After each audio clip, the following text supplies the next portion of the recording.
పేద మహిళ ఇంటి పట్టా వస్తే తెనాలికి సంబంధించినటువంటి అమ్మాయి గీతాంజలి.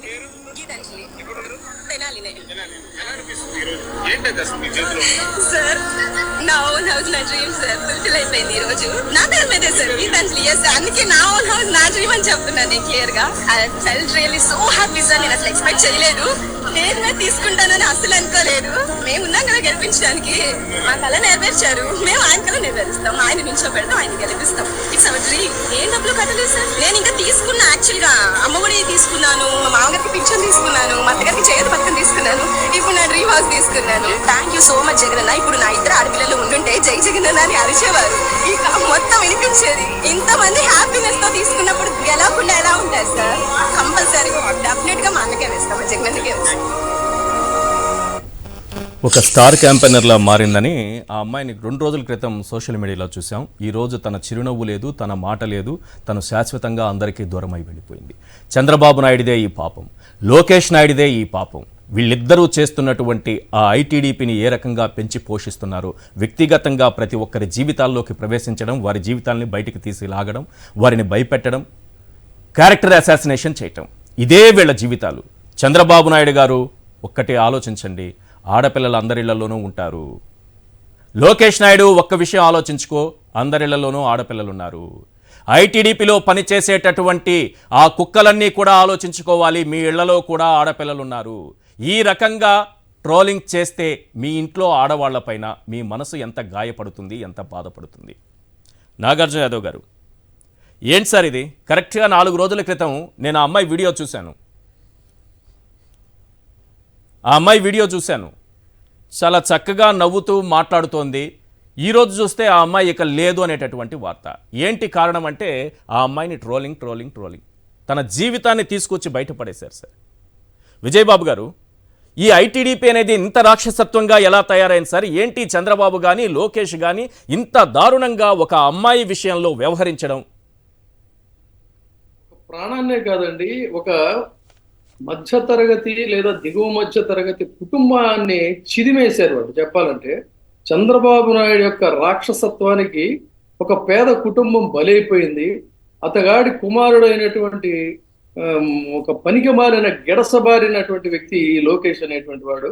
ఇతని రాక్షసత్వానికి క్రూరత్వానికి కూడా ఆ అమ్మాయి మాటలు వింటుంటే చిన్న స్థలం వచ్చిందని వాళ్ళ రాక్షస మనస్తత్వం చూసామండి. ఎంత బరితెగింపు అంటే, అమరావతిలో పేదలకు ఇళ్ళిస్తే సమతౌల్యం దెబ్బతింటదని బరితెగించి కోర్టుకు కూడా వెళ్ళినటువంటి ఒక ఫ్యూడల్ మనస్తత్వం.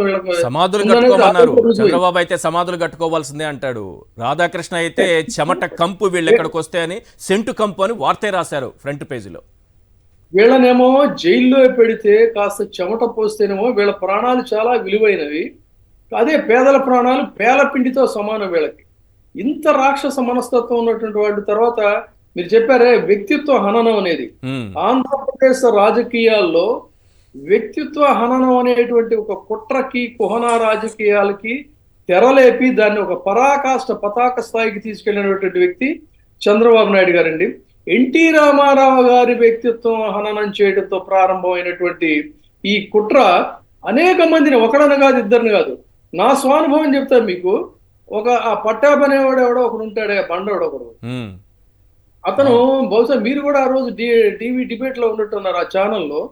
ఒక డిబేట్ లో నాతో మాట్లాడలేక తర్వాత ఏం చేస్తాడంటే తెల్లారు ప్రెస్ మీట్ పెట్టి, విజయబాబు నీ బతుకేంటో తెలుసు, రిపోర్టర్ గా నువ్వు ఎంతమందిని బ్లాక్ మెయిల్ చేసావో, ఎంత సంపాదించావో ఆ బండారం అంతా బయట పెడతానని చెప్పని వాడు ప్రెస్ మీట్ పెట్టి మాట్లాడితే, నేను ఏ రోజు జర్నలిజంలో రిపోర్టింగ్ సైడ్ నేను పనిచేయలేను.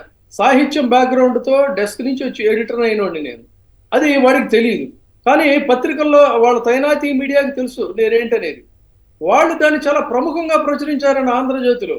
అంటే ఎంత నిస్సిగ్గుగా, ఎంత బరి తెగించి వ్యక్తుల యొక్క క్యారెక్టర్ని ఏ రకంగా ఎవరిని ఎట్లా కొట్టాలి, ఎవరిని ఎలా స్పాయిల్ చేయాలి, వాళ్ళ ప్రత్యర్థులందరినీ కూడా నైతికంగా ఎలా దెబ్బతీయాలనేది. మన బోటోళ్ళం ఏంటంటే డక్కా ముక్కిలు తిని వీళ్ళని ఎదిరించి నిలబడ్డాం. కానీ పేద మధ్యతరగతి మహిళలు కదా వాళ్ళు, పాపం ఎంత అల్ప సంతోషం చూడండి. చిన్న స్థలం ఇస్తేనే ఆ అమ్మాయి అంత ఉప్పొంగిపోయింది. అంటే అంత సంతోషానికైనా దీనికైనా ఒక సున్నిత మనస్కురాలనేది ఆమె మాటల్లో చాలా ప్రస్ఫుటం అవుతా ఉంది. అటువంటి వ్యక్తుల మీద వీళ్ళు దాడి చేయటం అంటే ఈ ఐటీడీపీ అనేటువంటి దీంతో మొత్తం విష సర్పాల్ని విష నాగుల్ని వీడు పెంచి పోషిస్తున్నటువంటి తీరు చూస్తే ఇది ఖచ్చితంగా చంద్రబాబు నాయుడు చేయించినటువంటి ఒక హత్యాకాండ. ఈ హత్యాకాండలో తండ్రి కొడుకులు ఇద్దరిదే బాధ్యత కాబట్టి డెఫినెట్ గా వీళ్ళను కూడా కుట్రదారులుగా ఇందులో చేర్చాల్సిన అవసరం ఉంది. సమాజాన్ని ఎన్ని రకాలుగా భ్రష్టు పట్టించాలో తమ స్వార్థ రాజకీయాల కోసం ఎంతమంది సామాన్యుల్ని బలి చేయాలో అన్ని రకాలుగా బలి చేస్తూ ప్రత్యేకించి క్యారెక్టర్ అసాసినేషన్ అనే ఒక ఆయుధాన్ని ఆనాడు ఎన్టీ రామారావు గారి దగ్గరించి ఈనాడు ఒక సామాన్య మహిళ వరకు కూడా వీళ్ళు యథేచ్ఛగా ఇదే దాడి చేస్తున్నారంటే ఇంతకు మించినటువంటి దుర్మార్గం, ఇంతకు మించినటువంటి కుట్ర, ఇంతకు మించిన నేరపూరితమైనటువంటి చర్యలు ఇంకేమైనా ఉంటాయా అనేది అసలు ఆలోచిస్తేనే వీళ్ళ మనస్తత్వం మామూలు అమ్మాయి మాట్లాడింది కూడా ఏంటంటే సార్, తనకి పిల్లలకి అమ్మ ఒడి వచ్చిందంటే అందులో నేను చూసా, కొన్ని వీడియోస్ చూసా, ప్రత్యక్షంగా నేను చూశాను. అతను ఏమంటాడంటే 1000 రూపాయలు కోత పెట్టాడు, నీకు కనపడలేదే, ఇంకా లమ్ డాష్ డాష్ డాష్ లమ్. వాళ్ళ భాష సార్ అసలు నోటితో చెప్పలేము, మనం ఉపయోగించలేము, ఇంకా చాలా ఉన్నాయి ఆ బూతులు మనం వాడలేము. అంటే వాడంత క్లియర్గా మాట్లాడుతున్నాడు, ఒక ఆడపిల్లని కూడా లేదు. తరువాత ఇదే ఐటీడీపీ కోసం విదేశాల్లో ఉండి ఒక మహిళ పనిచేస్తూ ఉంటుంది, రెడ్డి అనే ట్యాగ్ లైన్ తగిలించుకొని పనిచేస్తూ ఉంటుంది.